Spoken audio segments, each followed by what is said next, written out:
Good morning, welcome to Thought for the Day.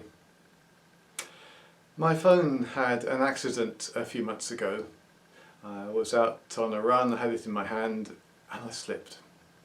Try to save yourself, the phone goes down on the ground and the screen's sort of crushed in the corner.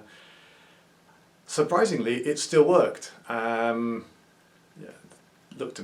Looked a bit odd. If I took a selfie, sometimes the selfie didn't work very well because the glass in front of the lens was broken. But largely it was fine. Until one day we just happened to touch the phone on that part of the screen, and after that there was nothing. You've got this big black, you can see that big black splodge on the corner, just flashing lights up and down. Just turn it on again. You can't use the screen properly, you can't control anything.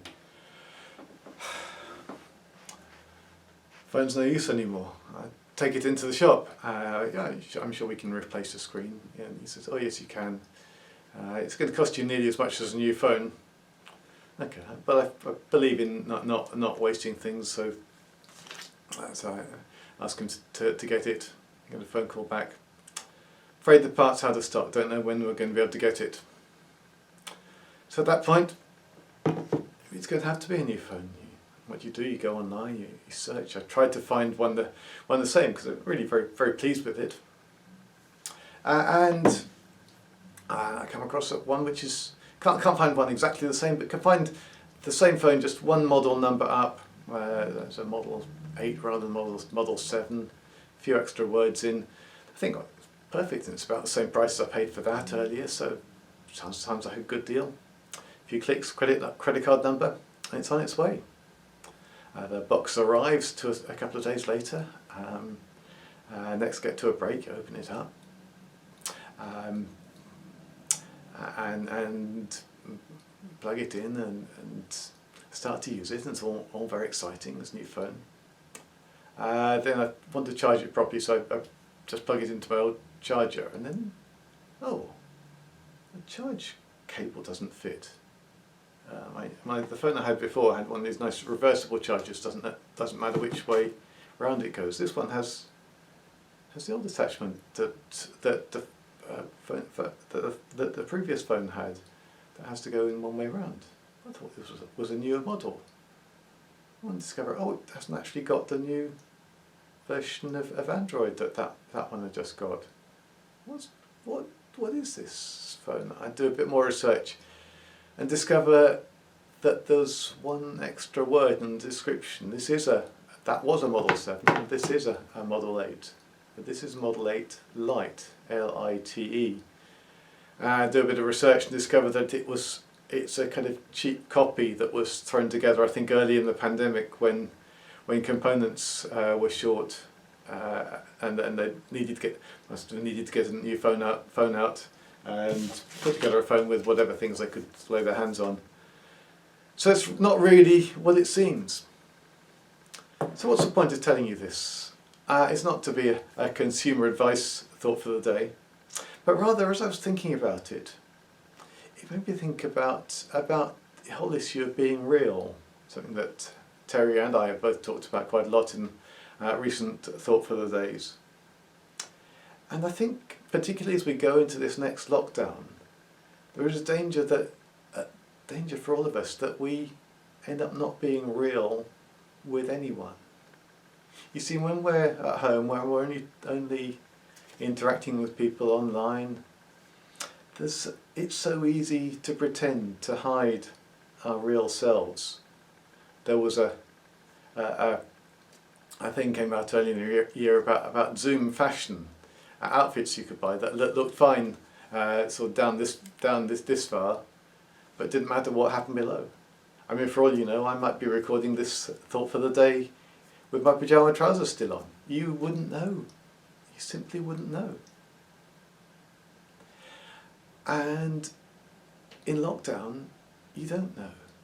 We can't visit each other in each other's homes. I think it's so valuable to do that. Yeah, we can meet in church and talk to people, but then we're only seeing the kind of Sunday best version of someone. You go into someone's home, you discover something about the real person. That's why we've been keen always to invite people into our home, have people around for meals, share our lives together. When you visit someone's home, you see see so much more of what they're really like. And we need that, don't we?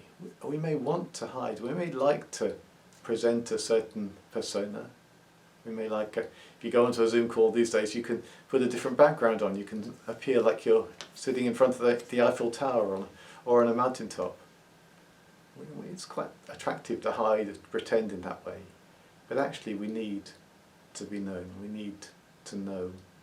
There's a wonderful promise in the Bible that when Jesus comes back, then it says we will know fully, even as we are fully known. You see, God already knows us. He already shines lights into the dark places of our lives, and He's not shocked. He's not surprised. He loves us exactly as we are. He doesn't leave us as we are, but He loves us and understands us as we are. We need to learn to pour out our hearts to Him, to be real with Him. There's no point in pretending, but relationship only comes when not only does He know, but we are honest about it. But that's true of each other too, isn't it? It's so precious, isn't it, when you hear that this person who you've known and seems fine and all together on the outside, but you discover that actually they cry themselves to sleep every night. The anguish of a loved one that's lost, or some deep depression that they managed to cover up. It's precious to discover that. It's precious to discover the things that bring people joy. The fact that a person you've chatted to on Sunday likes jigsaws as much as you do. It's a shared pleasure. Or they tell you about the place that they go to find peace and tranquility. And if we're going to know people like that, we need to learn to listen. To really listen. To listen and not be shocked.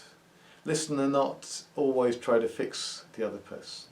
Not always try to top whatever we're told with something about ourselves that turns the spotlight back on ourselves. We need to be real listeners. And we need to be people who want to be open, really open in terms of what we say too. And that doesn't mean always sharing pain and anguish. It means sharing the real us.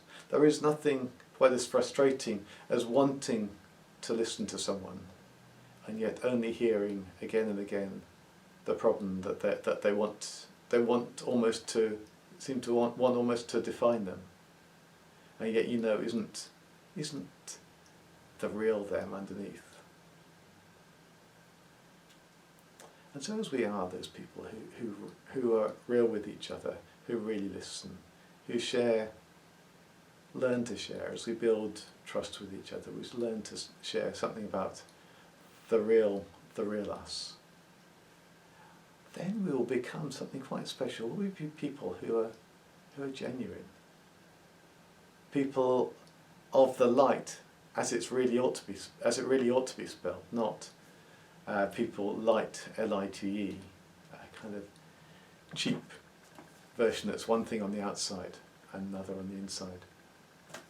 So may God bless you today. May God bless you as we go into this next lockdown. But may you learn to be real in that, real with God and real with each other. I'll speak to you again on Friday.